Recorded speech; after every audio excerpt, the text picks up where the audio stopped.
The slides don't matter. Como que la conexión del video también está en break. The slides don't matter. This talk is called Don't Get Distracted. Yes, you would see this if there were slides, but the slides are blank, so don't worry, they're not broken. They are broken, but they're not broken. I've been a developer for about 10 years. I have a degree in software engineering, and I've worked in all sorts of businesses with varying customers, including web and native applications. Now I work at Heroku on the support team, where I get to help all sorts of developers with some pretty interesting problems, getting their code up and running on our service, as well as continuing to have it run. I am also part of the Ruby task force at Heroku, where we build the code that turns code into applications. I'm going to tell you how I took a job building software to kill people. But don't get distracted by that. I didn't know it at the time. Even before I'd walked across the stage for graduation, I'd accepted an offer for an internship. I'd be joining a contracting company for the Department of Defense, or DoD, the part of the government in the United States that's made up by the military. The DoD outsources all sorts of things, from P-8A multi-mission maritime aircraft to blue shade 451 poly wool cloth. At the time, I thought nothing of the fact that I'd be supporting the military. Besides, they're the good folks, right? My father was in the military, so was my grandfather. I have great respect for people who serve in every country's military. A close friend of mine had gotten me the gig. It was a great opportunity. It was great pay. Life was good. I joined the team after I had already gotten started on the project. The gist of what we were building was an app that would look at how Wi-Fi signal strength changed as your phone moved around. If the signal strength got stronger, you were probably moving closer to the Wi-Fi signal, and if it got weaker, you were probably moving further away. To find that information, we'd collect two pieces of information a bunch of times. We'd collect your phone's location information, and we would collect the signal strength of the Wi-Fi signal. This seemed pretty cool compared to the things that I'd done in the past. The most complicated thing I'd created was an inventory management service. That app didn't concern itself over much with persistence. It had all that data right in memory, and if it forgot how many Aerosmith CDs you had, who cares? The data was right there in memory. Honestly, the idea of finding Wi-Fi routers based on varying signal strength was intimidating to me. The idea really impressed me. But don't get distracted by all this. The software was designed to kill people. To predict the actual location of the Wi-Fi signal, we used a convolution of two algorithms. From here on out, the talk gets a little bit technical, but don't worry too much about that. The story is the interesting part, not the technical parts. The first algorithm was R squared. It measures the distance in signal strength that we observed versus the expected signal strength at a given distance. Locations with the lowest R squared error rate are the most likely to be the distance at which the router currently is. So we'd combine that with a Gaussian estimate. That uses a probability curve, two probability curves, based on the standard distribution, which is that bell curve that you've seen all over the place.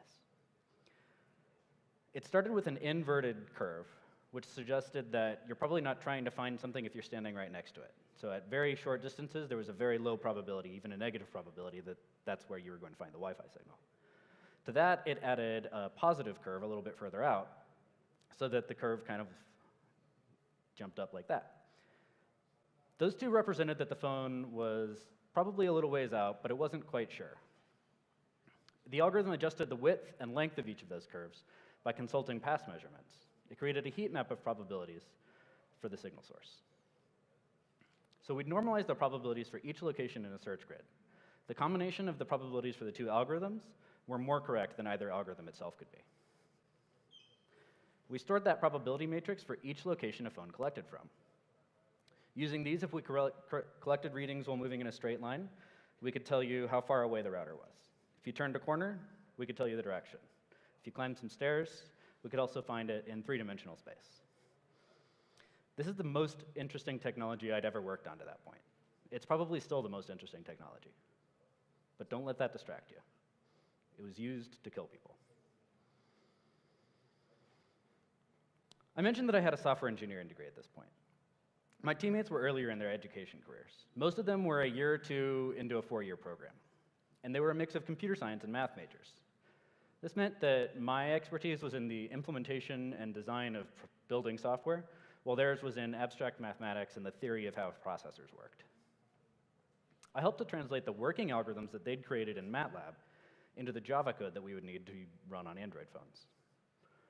And let's be honest, we spent plenty of time bike shedding whether we wanted to use Eclipse or NetBeans. Can I just say that as a Ruby developer, I'm so happy not to have to known where to put a jar file in like 5 years. I spent a lot of my time pairing on performance improvements to code. It all worked, but it took about 7 minutes to do so. This was partially because that code that we translated from MATLAB had been optimized for working against matrices, and the code that we were using in Java used nested loops, quadruply nested loops with some pretty expensive calculations inside. One such example is that we were calculating the distance between 2 points on a sphere. To do this, we used great distance algorithms, great circle algorithms, which measures the shortest distance between 2 points over the surface of a sphere, such as Earth. The function representing that calculation was being hit hundreds of thousands of times for each location, each time that we ran this algorithm. It was a very slow process. We solved that by implementing a hash where the keys were the 2 locations that we were calculating the distance between, and the values were the distance. It was cheap memoization. That and some other optimizations we made allowed us to speed up the performance from 7 minutes to just a few seconds. But don't get distracted. That performance increase made it faster to kill people. The accuracy of the locations wasn't fantastic.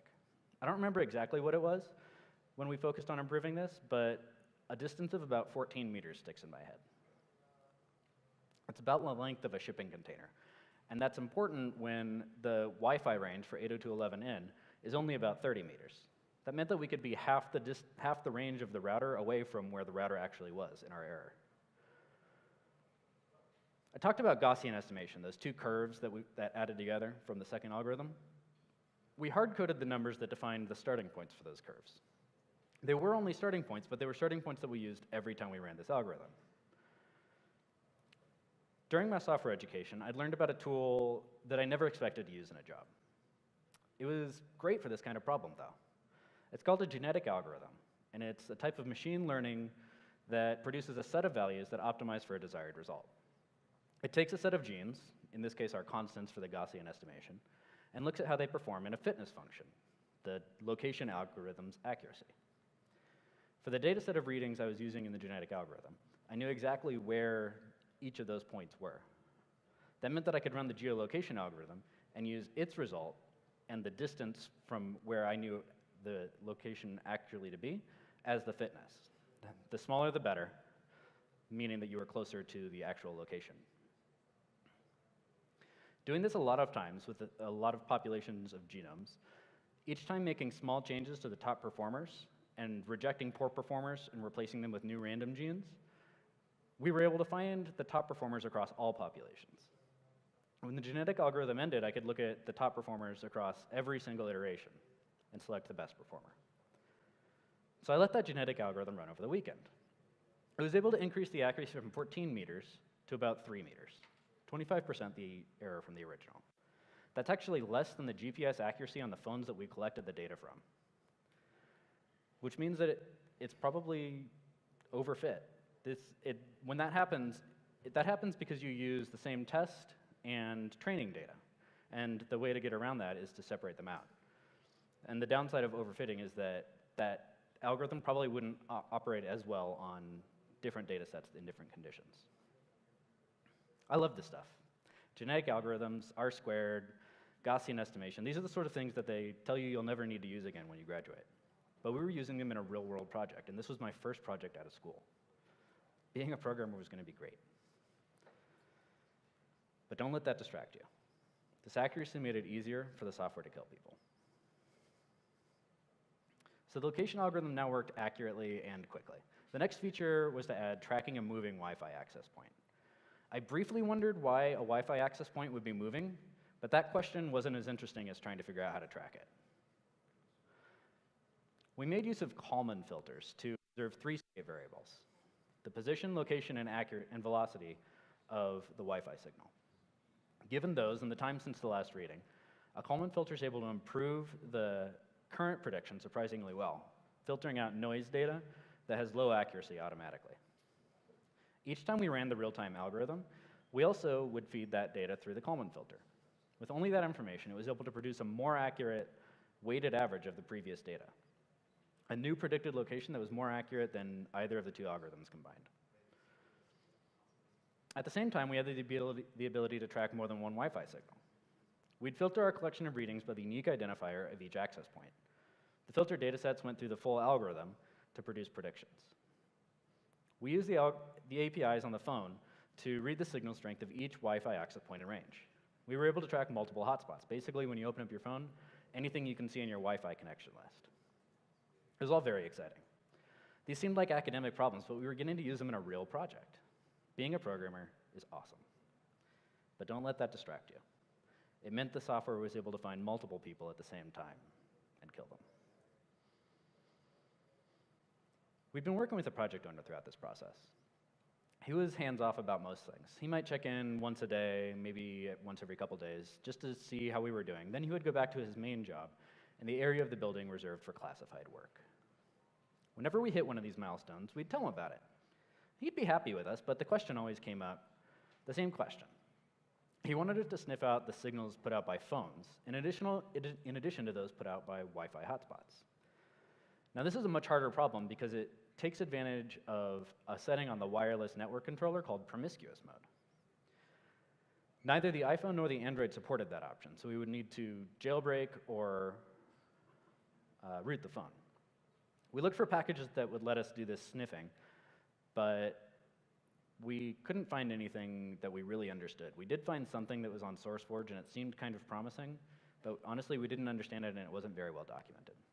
So we told the project owner, look, we've got the Wi-Fi location stuff working, and there's still more work to do there. That seems like what we're actually trying to do. Can we just focus on that? And he said, yeah, sure, we'll come back to this stuff. But each time we would show him some new tech, the same question would come up.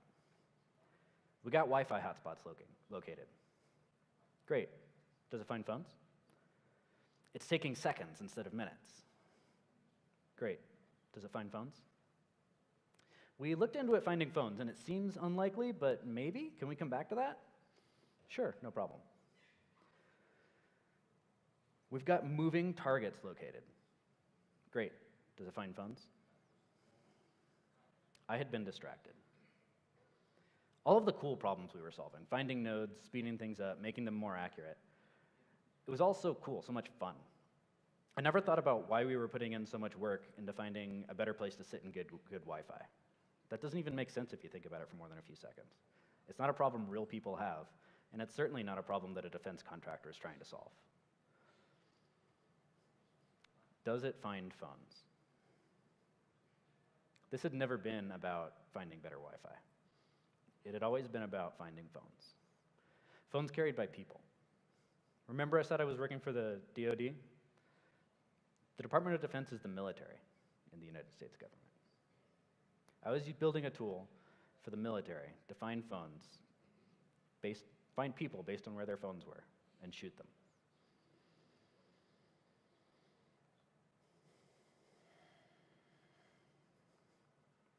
I tried to rationalize this then.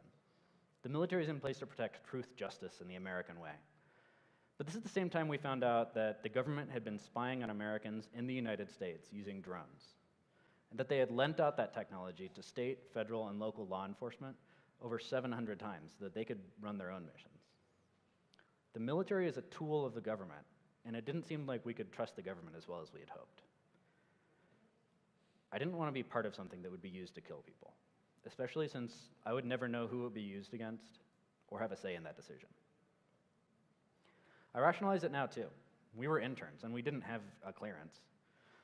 The projects this company did for the government were classified top secret. I wasn't allowed to know what they were. My code probably got thrown away and forgotten. This is an extreme example of code that was used in a way that the creator didn't intend it. The project owner conveniently left out its purpose when explaining the goals, and we conveniently didn't ask too many questions. It was great pay for me at the time. It was a great project. Maybe I just didn't want to know what it would be used for. I got distracted. I was distracted by the technology, but it would be just as easy to get distracted by a cool framework that a company used, or the great design of an app that would look really good in your portfolio. Maybe some really nice office amenities.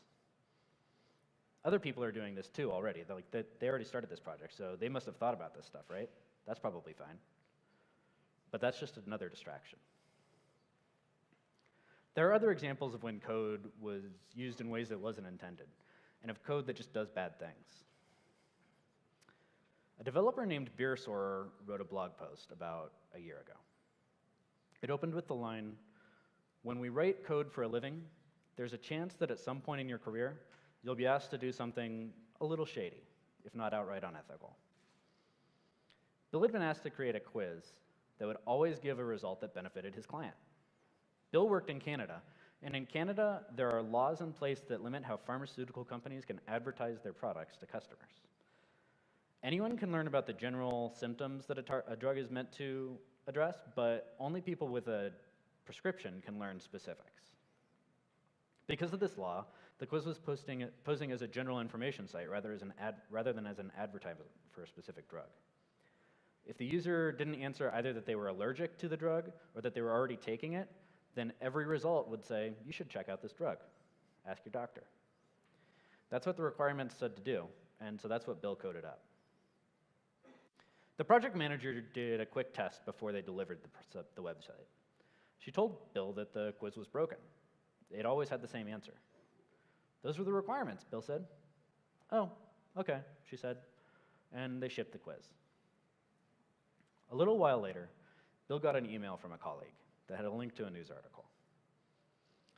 A young woman had taken the drug that Bill had built the quiz for. She had killed herself. It turns out that some of the main side effects of the drug are severe depression and suicidal thoughts. Nothing Bill did was illegal. Like me, he was a young developer making great money, doing what he was told. The purpose of the site was to push a particular product. That's why it was being built. That's why they were paying for it. He'd chalked it up to marketing. He'd never intended for this stuff to happen. Maybe Bill got distracted too. As his conclusion, Bill writes, "As developers, we're often one of the last lines of defense against potentially dangerous and unethical practices. We're approaching a time when the software that drives the vehicle that transports your family to soccer practice. There's already AI programs that help doctors diagnose disease. It's not hard to imagine them recognizing prescription drugs as well. The more software continues to take over every aspect of our lives, the more important it will be for us to take a stand and ensure that our ethics are ever present in our code. Since that day, I always try to think twice about the effects of my code before I write it. I hope that you will too." It's poignant that almost all of the examples that Bill used for "we're approaching a time" are here today. Bill's story isn't that far off from mine, but there are other examples as well. Last year, a story came out that Uber had built into its ride-sharing app code they called Grayball. It's a feature of their violation of terms of service tool that can populate a screen with fake cars when the app is opened by users who are in violation of Uber's terms. In a statement, Uber said, "The program denies ride requests to people who are violating our terms of service, whether that's people aiming to physically harm drivers, competitors looking to disrupt our operations, or opponents who collude with officials on secret stings meant to entrap drivers." In practice, as the New York Times reports, it's used in Portland, Oregon to avoid code enforcement officers working to build a case against Uber for operating without a license. When triggered by Uber's logic, it populates the app with cars that don't exist, with fake drivers who quickly cancel after accepting a ride. Now, I'm not a lawyer, but that looks to me like obstruction of justice, itself a crime in the United States outside of Uber's unlawful operations in Portland. Grayball is used even today, though mostly outside the United States. Now, I love ride-sharing services. I take them all the time. But it's not uncommon to see in the news these days articles about heinous things that these drivers are doing. Again, it's an unintended consequence of a tool being built, but Grayball may have enabled some of those. Maybe the internal pitch was that they would block users who were in violation of their terms, and that was it. People who were under 18 and had signed up, or people who didn't pay to clean up the vomit after their last late night fun. Rather than block them, which would just let them create a new account, Uber just puts them into this alternate dimension where for some reason they can never find a ride. If these developers had thought about the worst possible use of how this could be used, maybe obstruction of an investigation into Uber's shady dealings would have come up. And that could have been addressed early on. Maybe they were distracted by the face value of the request from looking deeper at the purpose and uses. There are other things as well that aren't as black and white. Apps that listen to the microphone on your phone to tailor ads based on what you say. Websites designed to exploit psychology to take up as much of your time as possible, which has been correlated to skyrocketing depression rates. Signing users up for emails when they buy a product. Those aren't as obviously bad as the previous examples, but at least in my opinion, they are kind of shady. The value system is different for others. Richard Stallman, for example, believes that ebooks are unethical. Now, that might sound like an eccentric viewpoint to you, but for his internal system, it's consistent with his other beliefs. There are actually words for things that society decides are good or bad versus what you or I decide. Ethics and morals. Modern philosophy more or less uses those interchangeably, but for us, it'll be useful to have separate definitions that we can agree on.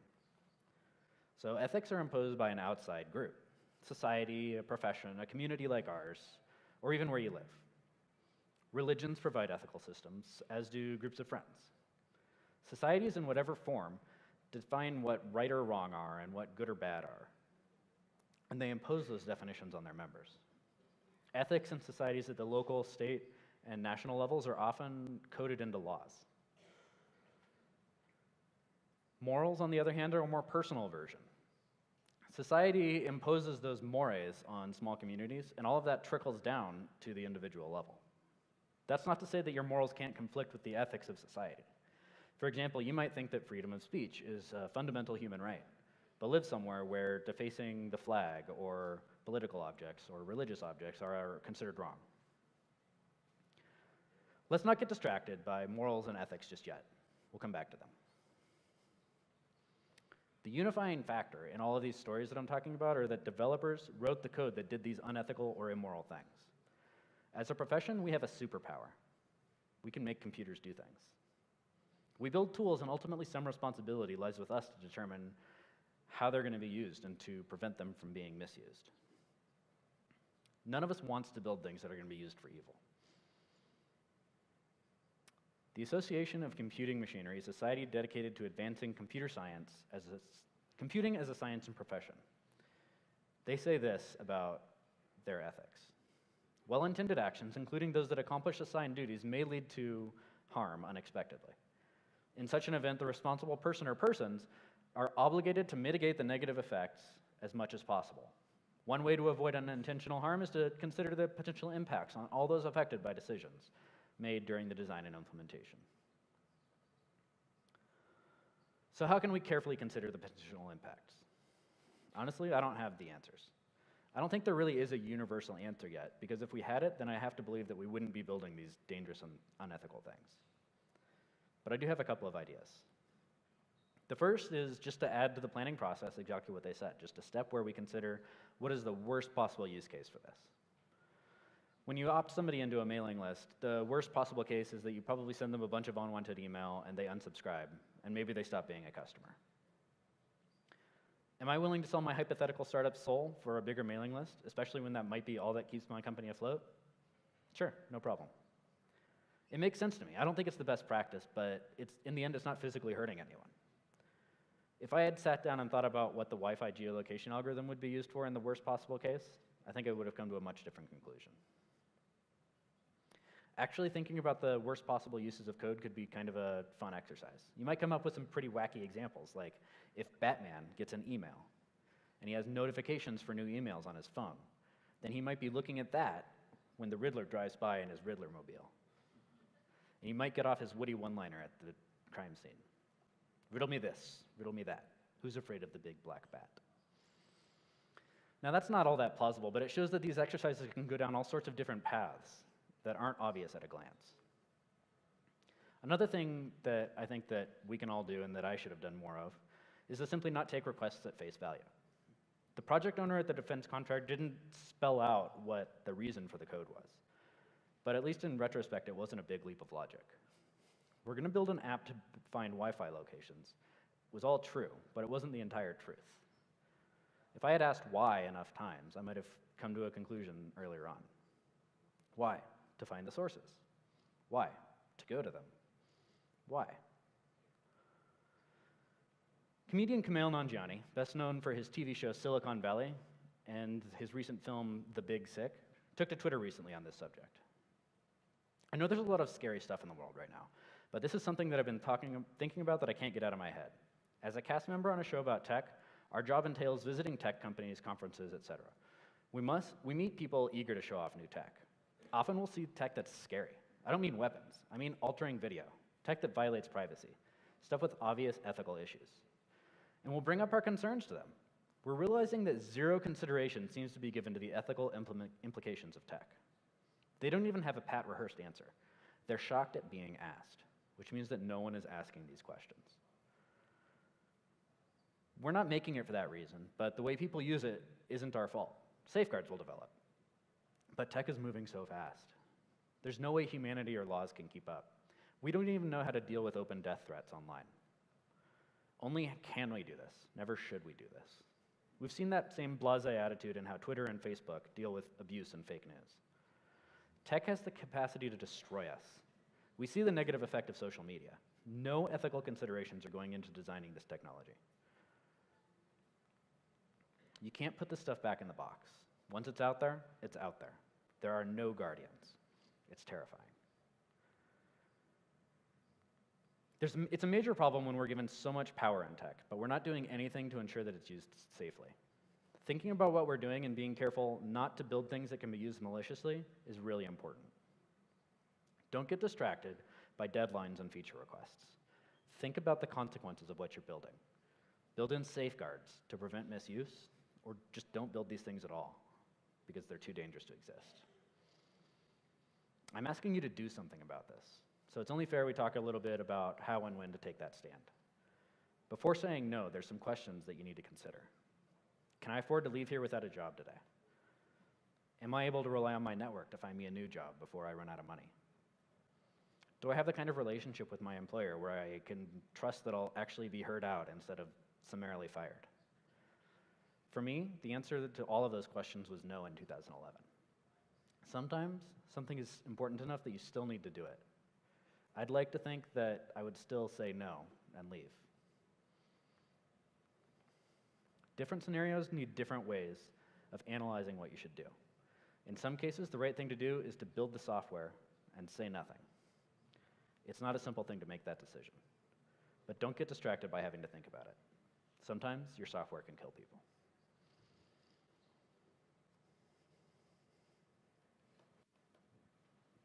Obviously, I don't have slides, but I uploaded basically the script of this talk, along with some suggestions for further reading to this URL. If you're looking for something to share, I'd love if you would use that link.